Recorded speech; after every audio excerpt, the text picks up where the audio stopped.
In-depth journalism in the Memphis community, the Daily Memphian is of Memphis, not just in Memphis, and seeks to tell the stories of this city. TheDailyMemphian.com. Truth in place. Production funding for Behind the Headlines is made possible in part by the WKNO Production Fund, the WKNO Endowment Fund, and by viewers like you. Thank you. The president and CEO of the Memphis Zoo, tonight on Behind the Headlines.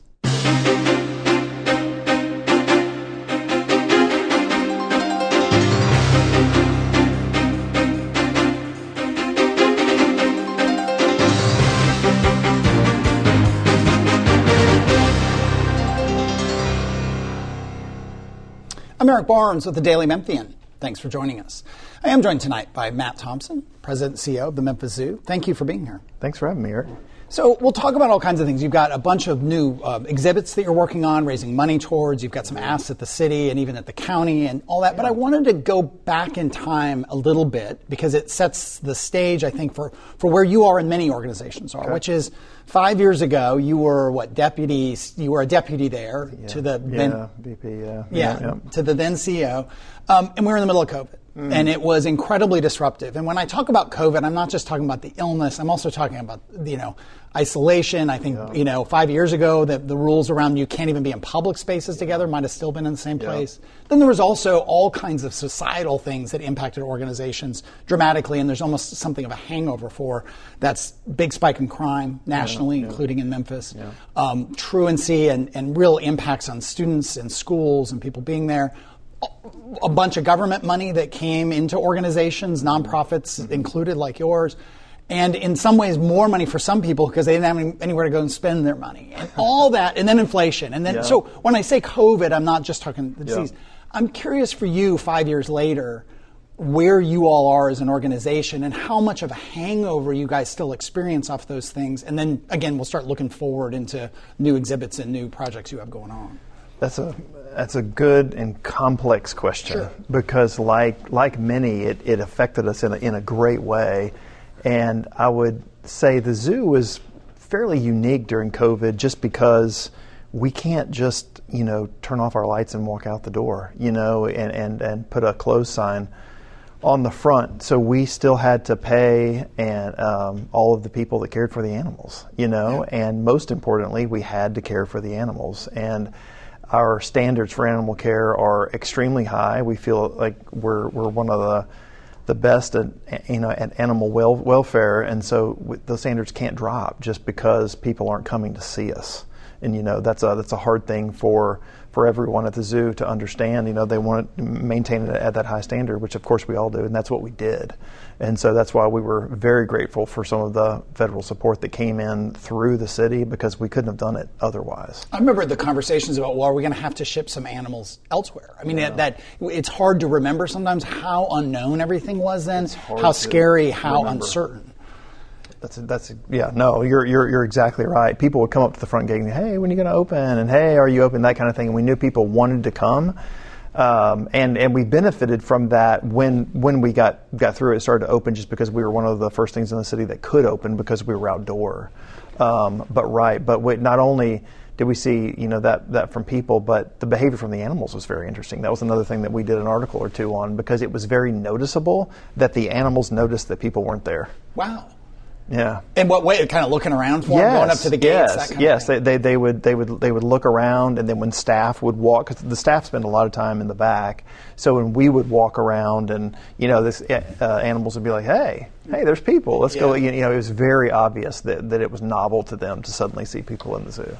And so now, fast forwarding, you made an ask of the city. The city gives essentially $1.2 million a year as a management fee to the zoo to run the zoo. You've asked for another $3 million, 1.5 from the city, 1.5 from the county. Right, you got it. That's separate from a certain amount of maintenance and upkeep and so on that the city provides all the entities in the park, really. Yeah. I think they valued it at $6.5 million. There's probably some gray areas and what that is. But you've got a $26 million budget. Yes. Less of it comes from the city than I think people probably realize, right? As a city asset. Right.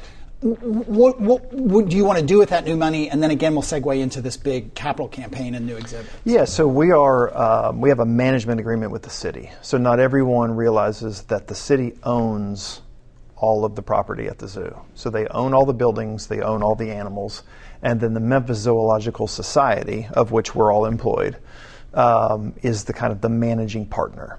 So we manage the property and run the zoo. So we've received the same management fee from the city since 1994, 30 years. It's been a long time. Our budget was very, very much smaller during that time, and a lot has changed. So as part of that agreement, the city helps maintain the facility. There's painting and some general services and that kind of thing. But we don't have time to get into all of it. But there's a lot of deferred maintenance on the property, and there's just a lot of work that remains to be done. And so it's really the operational support that we're looking to.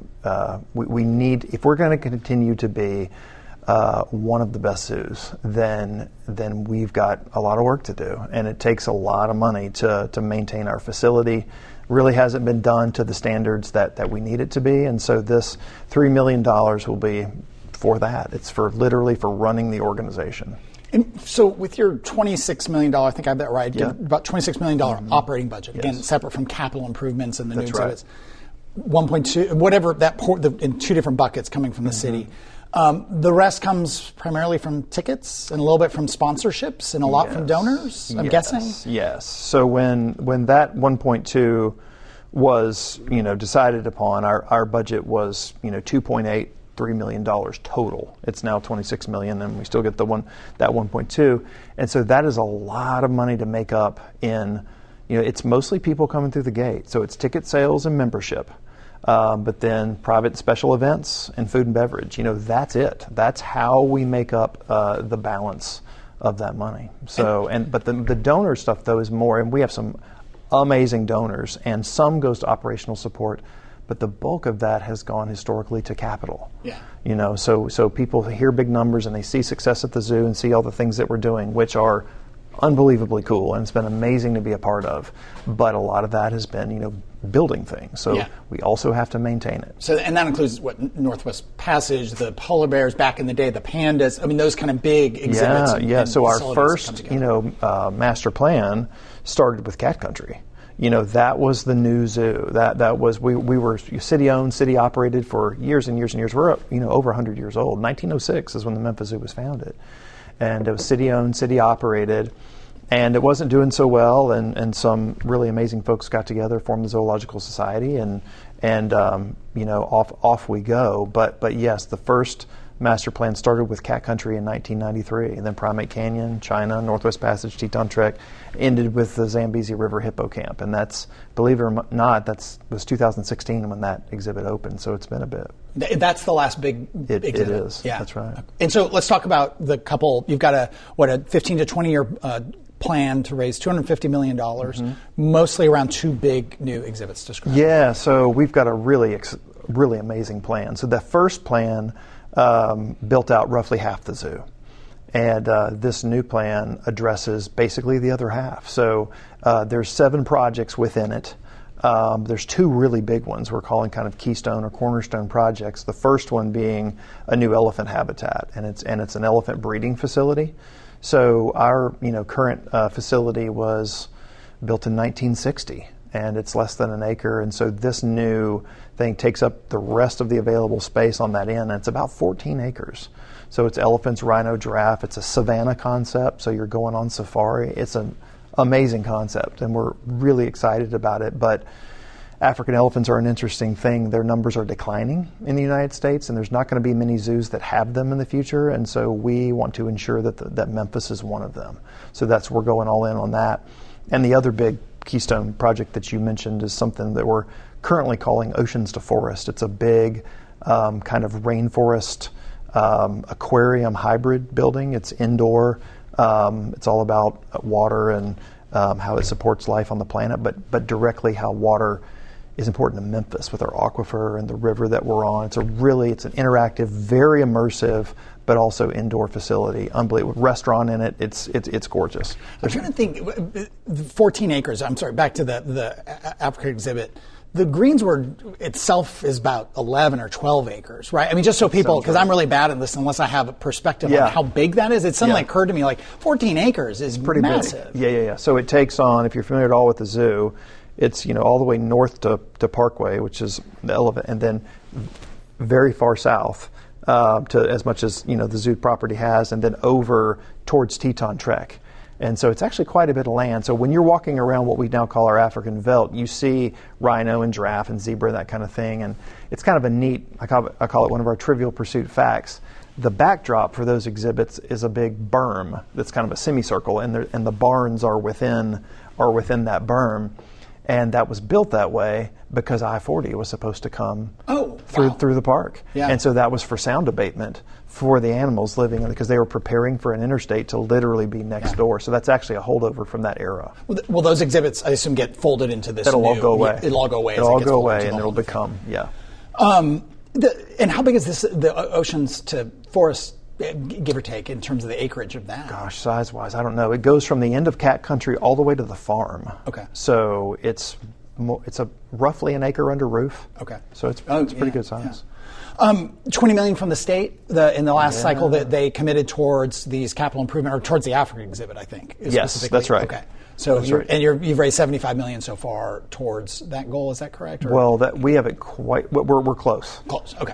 So the $20 million. Anybody doing fundraising like, no, we're not there. We got a couple dollars to go. We're close, but we have a lot of momentum, and the state had a lot to do with that, and so that enabled us to move towards design development for Africa. It's a very exciting thing. That's a historic an investment in the zoo. We've never received anything like that before from the state, so very excited. Attendance since COVID, again, it's kind of why I want to start there, because of all these ramifications of COVID across our country, the world, but the societal impacts beyond the disease or the virus itself. Your attendance has been flat, give or take a little down. I mean, you look at that, why do you think attendance has been flat? And what do you expect from these new exhibits? Is that part of driving more attendance? Oh, sure. Our attendance pre-COVID was, a million. It was like a million. It wasn't quite 1.1 million, and of course, COVID was awful. Yeah. It was in the 600, something, and then it bumped back up because of everybody wanting to get outside and that kind of thing, and then it came back. But we've been kind of flat, and I can't speak to all of the reasons, but I can tell you this new plan will bring people, no doubt. I mean, if we've shown anything in our history, it's that people come to see new exhibits. With attendance, I mean, again, I'm not making you a sociologist here, but I'm curious what you see in terms of everything from people's habits change. My habits change on a lot of things I used to do that I don't do now. That I don't know why, but they just changed. I stopped doing those in COVID, and I didn't pick it back up. Other things I did. Do you see just changes in family dynamics or individuals? Do you see screens being a huge, whether that's a phone or a tablet or TV? The competition you have for people's attention and their dollars. Has that changed since COVID, or was it already changing before COVID? That's a really good question. The screens thing we do hear addressed some.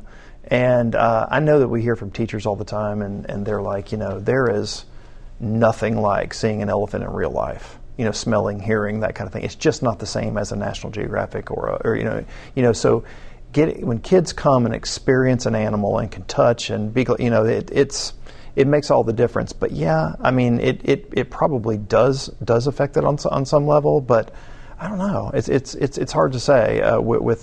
There have been outdoor attractions across the U.S. that have seen slightly lower attendance as well.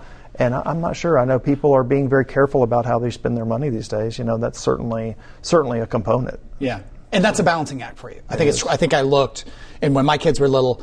This is not me complaining, I promise, but it's just $21 for kids now if they're not a member. Is that right? Or and $26 for 12-year-olds and above. Yeah. So it's it's not any more than necessarily going to the movies. I'm not saying that it's out of line. Sure. It's just, but it's not a small amount. It's not, and we think very carefully. We've had some modest increases, but we never want to increase things. You think about going out to eat now. Well, our animals. How much it costs. Our animal food budget is over $1 million annually. Yeah. And we order from the same people the restaurants do, the Palazzolas, thank you, and Really? We do. And it's an amazing production, and it's beautiful food, and it's, there's only so many places you can order bulk like that, right? Yeah. It's very expensive. And so when you come to the zoo, you are literally paying to feed the animals. It's not all a bunch of fluff. Like, it all goes directly to the operation. The pandas, this was a national thing where China, I'm going to say this in layman's terms, sort of pulled back all that. They were always sort of licensed or here with the permission of the Chinese. Yeah. All of the pandas were pulled back. There are now a few who are, 1 or 2 zoos, I think, now have pandas. Yeah. There have been rumors that Memphis, is maybe going to get, can you break news today as we record this? Or what is the status of that? Yeah, I can't break news, but they were pulled back because it was the end of the leases. They're 10-year loans. And we had 2 successive 10-year loans. They were older animals, and so they returned. And that was really the case with all of them. Are pandas in our future? Maybe. We've got the exhibit, but it's a huge financial commitment. It's a 10-year commitment, $1 million a year. So it's a $10 million minimum commitment just to get them back, and that does not count food, labor, it's that's $10 million to essentially the Chinese government. To have them. That is correct. So we have a lot to do at the zoo. Yeah. We've got a lot to build out, and elephants need our attention. The West End, which is, aquarium, birdhouse, all that stuff needs our attention. So we really want to focus on, the campus for a little bit, on some new exhibits, and then maybe look at pandas again. There is this balancing act. I interviewed your predecessor, Jim Dean, right? Yeah, Jim, who came right before COVID was here. That's right. And I spent some time with him, and just the whole building new versus maintaining. So when people have a really good experience with the exhibits that are there, but they also come for the new, when you look at building it's a 250, I don't know how much is going to new out of that $250 million and how much is going, pretty much all going to new. It's rebuilding old, but yeah. And then rebuilding old. Yeah. Okay, I'm fumbling my question, but that's what I'm after. For people who love to go do, whatever, one of these older exhibits, will that get love and care as part of this capital campaign as well? Some of it. If you've been in the zoo in the last 3 years, we've been doing a campaign called Renew the Zoo. And so some of these our newer exhibits, Start with Cat Country, are 30 years old now. So we've been refreshing them with paint and graphics and sound and all kinds of cool stuff. And so I hope people have noticed that. But some of the stuff that will be redone, such as the aquarium, birdhouse. So some of these things just don't meet modern day standards when it comes to animal welfare, safety, and that kind of thing. So we don't have a choice but really to redo or completely refurb. So. Yeah. And I should have mentioned, especially when we're talking about budget stuff, city, county, all those kind of machinations, that we're recording this a week ago at the time it airs because of my schedule. So if things have happened, it'll be in the Daily Memphian in terms of some of these things. But again, we're recording a week ago as you watch this. But you mentioned animal welfare. You started the zoo 30 years ago in June as a zookeeper. Yes. What animals were you working with? Seasonal zookeeper. Whatever I could, honestly. Okay. Seasonal zookeeper was just a kind of grunt work, digging holes and building all that kind of a thing. I got hired on after that summer into Animals of the Night, which is still has a special place because there's all kinds of weird creatures in there. And then I had a strong interest in animal behavior and still do. So I spent a lot of time with elephants as well. So. How in your time has welfare and the treatment of animals in captivity changed? I will say I can remember going to the public zoo in Tacoma, Washington, where I grew up, and to think back on it, I thought it was great to see that lion and great to see that monkey. It's pretty horrific to think about that they were in concrete cages with a glass front and some hay thrown on the ground, maybe a bar to jump around on. Right. It was a whole different situation in that specific zoo, and I was in other zoos as a little kid, and it was kind of similar. Yeah. In the 30 years you've been there, the expectations people have and the pressure you feel as a zoo in terms of the treatment of animals, how has it evolved? It's night and day, unbelievable. The cat country is always the one where people go like, oh gosh, I remember the cat house, which is now a cafe, having cats in it. Steel, concrete, smelled like, cats. And And how in the world, number one, could that be a restaurant now? And two, but the cats getting outside into naturalistic exhibits, like that's a really big deal. And to watch that happen, exhibit by exhibit, and to be a part of that, it's been a game changer. And so that's what we're going to do with elephants and the rest of the zoo. Yeah, it changes everything. But in addition to just the relationship that the keepers and everyone has with the animals, like their care, and to get them to exhibit natural behaviors as much as possible. I mean, that's their job, day in and day out. That is what they do, and they're really, really, really good at it. So it has changed dramatically. I was reading a little bit before the interview on, I can't remember the name, but the National Association of Zoos, I can't remember what it's called, that about, they're looking 20, 30 years out, broadly speaking, and sort of a plan and the future of zoos. They talked about some of the things you're talking about. There are two that were really interesting. One was the declining number of children. Statistically, people are having fewer children, the rising senior population. And I'm curious, is there a place where you look at, those demographics are changing, and the zoo is an amazing park to wander around in and get some food. I mean, do you look at those changes in demographics and change your plans at all, or is it still really primarily focused on kids and families? I mean, kids primarily still our target market. However, we've seen a huge influx in it being more of a date. Or we see a lot of couples walking around. We definitely see an older demographic as well. It's really changed, and we definitely cater to that as well. And you can see that in our events. Yeah. Climate change was another one in this national association. It sounds to some degree the environmental awareness that you're trying to do with the oceans oceans to forest is in part talking about those kinds of things. Yeah. Does that worry you? That when you say climate change, there's a certain number of people on the TV who just threw something at the television because it's a political term. And I'm sorry, but whatever you want to call it and whatever the science says, how much do you look to embrace that and sort of the educational and awareness programs that you're doing? We're always looking to embrace, because whatever you want to call it, the climate has been rather wacky, right? And so I think that's relatable. And anytime we can relate what the animals are doing in captivity to their wild counterparts, that is always our goal. Always our goal. You talked about how zoos have changed. Zoos used to be a menagerie concept where you come and literally saw a single this and a single that and a single that in a cage. And that has completely changed. I mean, the amount to which we do and deal and point to conservation, I mean, it's now the bulk of what we do. It's a huge part of our budget. The stuff that goes on behind the scenes, literally saving animals from extinction, it's unbelievable. And that is absolutely part of it. But also, Eric, the wacky weather, and you want to talk about people visiting the zoo, we're an outdoor venue. So when it's pouring down rain, or it's raining sideways, or it's 110 degrees, people are less likely to come. So it affects us in several ways.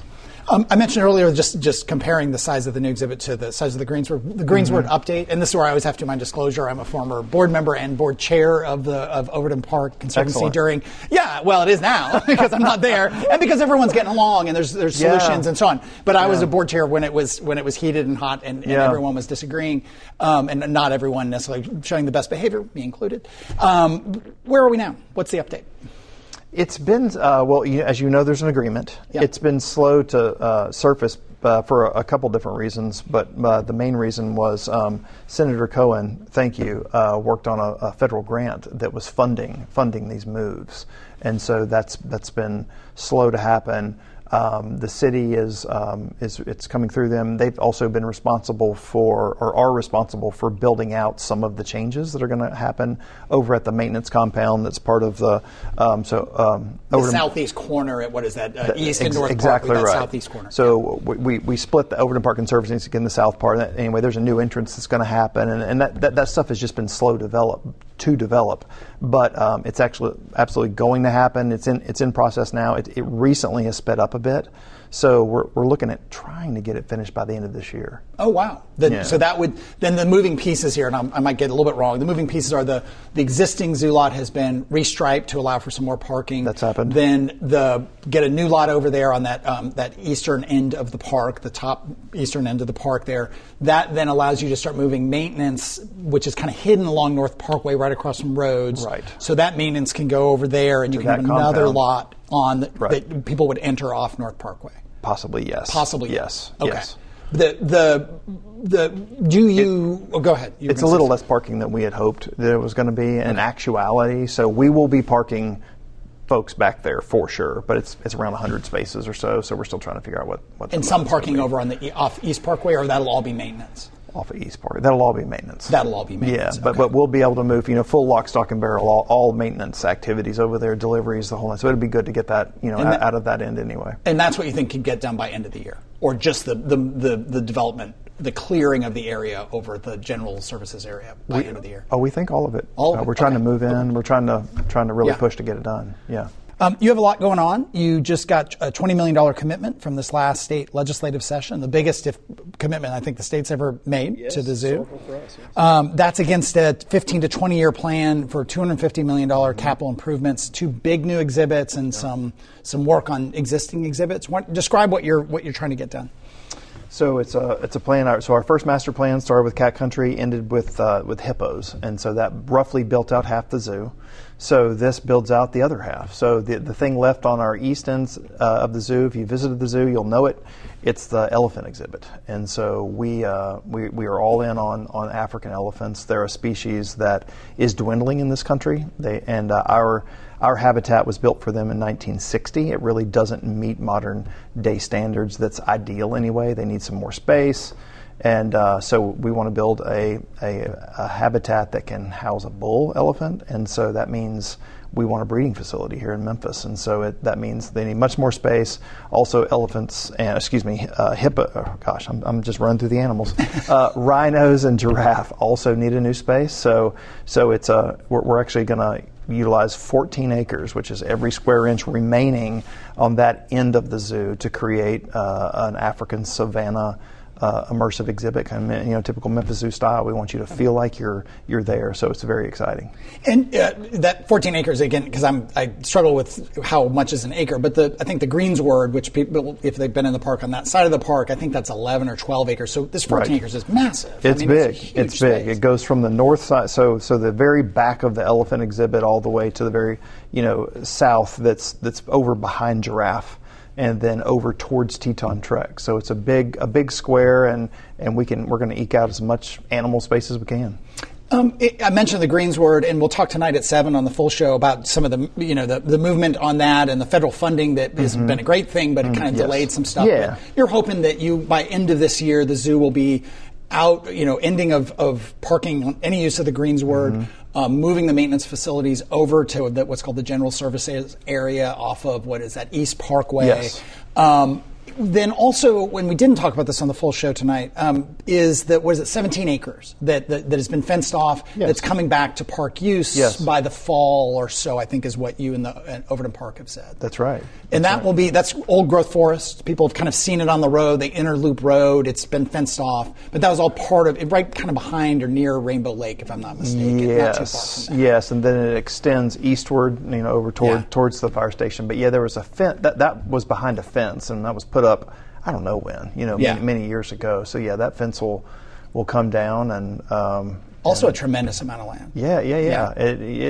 It looks like it too. When you look out of the map, you realize, it's 17 acres. When you look, you've been at the zoo coming up on 30 years. You started as a zookeeper, a part-time zookeeper, I think. Yeah. Now CEO. How have things evolved? With just a couple of minutes here, what are some of the most dramatic changes that you've seen? Definitely the habitats that the animals are getting. Much more is understood about them. Much more naturalistic environments. And as we were kind of talking off camera, the zoos of old, it was called a menagerie concept, and it was much more like a stamp collection or something. You would come and you would see one of this and one of that, and how cool.